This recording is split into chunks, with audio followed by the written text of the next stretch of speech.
வணக்கம் மக்களே, welcome back to நேற்று இன்று நாளை.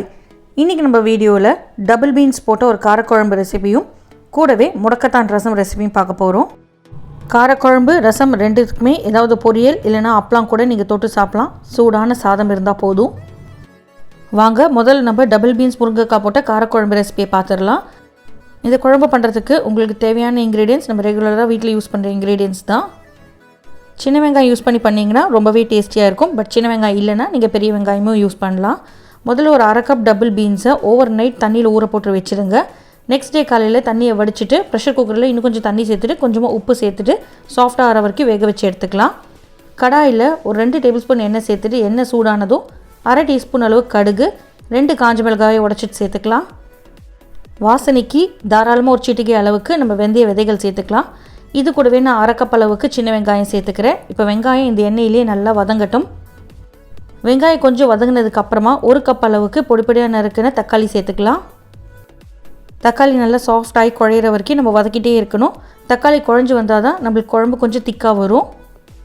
தக்காளி வெங்காயம் சீக்கிரமே குக் ஆகிறதுக்காக தேவையான அளவுக்கு உப்பு சேர்த்துக்கலாம். தக்காளி நல்லா குழஞ்சதுக்கப்புறமா தான் நம்ம பொடிகள்லாம் சேர்க்கணும். நீங்கள் ஸ்லோ ஃப்ளேமில் வச்சு மூடி போட்டால் கூட உங்களுக்கு தக்காளி நல்லா வெந்துடும். முதல்ல ஒரு 1/4 டீஸ்பூன் அளவுக்கு மஞ்சள் பொடி சேர்த்துக்கிறேன். அடுத்ததாக இது கூடவே ஒரு 1.5 டேபிள் ஸ்பூன் அளவுக்கு நம்ம சாம்பார் பொடி சேர்த்துக்கலாம். உங்கள் வீட்டில் நீங்கள் எந்த சாம்பார் பொடி யூஸ் பண்ணுறீங்களோ உங்களுக்கு எவ்வளோ காரம் வேணுமோ அதுக்கேற்ற மாதிரி இந்த பொடியோட அளவை நீங்கள் அட்ஜஸ்ட் பண்ணிக்கோங்க. இப்போ இந்த பொடிகள்லாம் லைட்டாக இந்த மசாலாலேயே சாட்டே பண்ணி விட்டுக்கலாம். மிக்ஸ் பண்ணதுக்கப்புறமா நான் 2 முருங்காயை ஒரு விரல் அளவுக்கு கட் பண்ணி சேர்த்துருக்கேன். முருங்காயோட இந்த தக்காளி வெங்காயம் மிக்சரை நல்லா மிக்ஸ் பண்ணி விட்டுருங்க. தேவையான அளவுக்கு தண்ணி சேர்த்துட்டு முருங்காய் வேகிற வரைக்கும் ஒரு மூடி போட்டு நம்ம வேக வச்சு எடுத்துக்கலாம். புளியை பொறுத்த வரைக்கும் நீங்கள் காய் வெந்ததுக்கப்புறம் புளி சேர்த்தா தான் உங்களுக்கு காய் சீக்கிரம் வேகும். நீங்கள் முன்னாடியே புளி சேர்த்துட்டிங்கன்னா காய் வேகிறதுக்கு கொஞ்சம் லேட் ஆகும். ஒரு அரை டீஸ்பூன் அளவுக்கு சிவப்பு மிளகாய் பொடி சேர்த்துட்டு கலந்து விட்டுட்டு மூடி போட்டு கொதிக்க விட்டுருங்க. நல்லா கொதிக்க கொதிக்க குழம்புமே உங்களுக்கு திக்காயிடும். ஒரு முருங்காய் எடுத்து உடச்சி பாருங்கள் சாஃப்டாக இருக்கா இல்லையான்னு. முருங்காய் வெந்ததுக்கப்புறமா ஒரு சின்ன நெல்லிக்காய் அளவுக்கு புளியை தண்ணி சேர்த்துட்டு 2-3 தடவை கரைச்சிட்டு அந்த எக்ஸ்ட்ராக்டை மட்டும் இந்த கொதிக்கிற குழம்புல சேர்த்துருங்க. இது காரக்குழம்புங்கிறதுனால நம்மளுக்கு கொஞ்சம் புளிப்பாக இருந்தால் தான் நல்லாயிருக்கும்.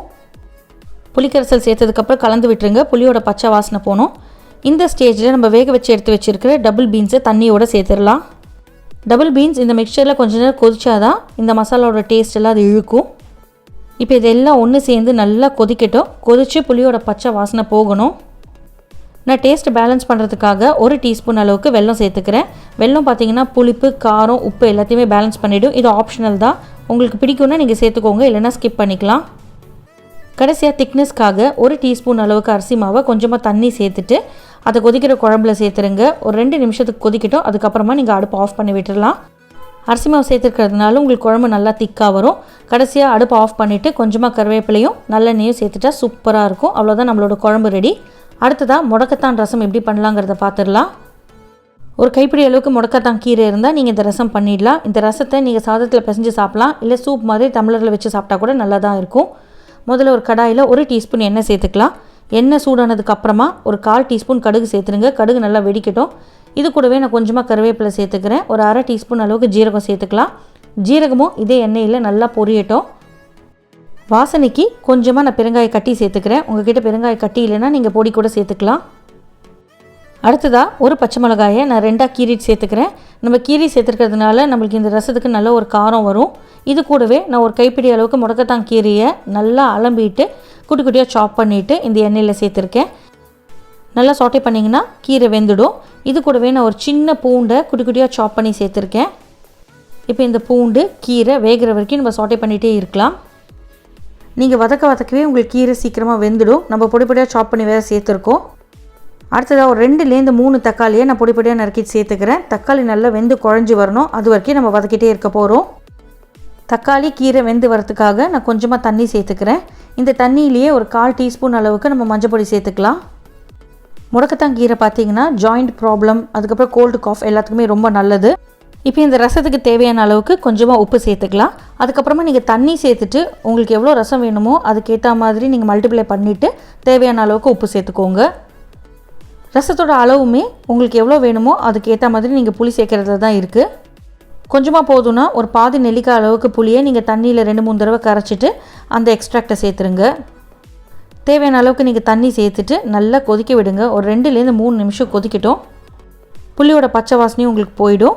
போனதுக்கப்புறமா ஃபைனலாக உங்களுக்கு உப்பு தேவைப்பட்டால் சேர்த்துட்டு நல்லா கலந்து விட்டுருங்க. இதை நீங்கள் ரசம் மாதிரி சாதத்தில் போட்டு பிசைஞ்சு சாப்பிட்லாம். இல்லைன்னா ஒரு டம்ளரில் வச்சு சூப் மாதிரி குடித்தா கூட ரொம்ப நல்லாயிருக்கும். இப்போ நம்ம வாசனைக்கு 1 டீஸ்பூன் அளவுக்கு தனியா பொடி சேர்த்துக்கலாம். இது கூடவே 1/2 டீஸ்பூன் அளவுக்கு ஜீரகப்பொடி, 1/2 டீஸ்பூன் அளவுக்கு மிளகு பொடி நான் சேர்த்துக்க போகிறேன்.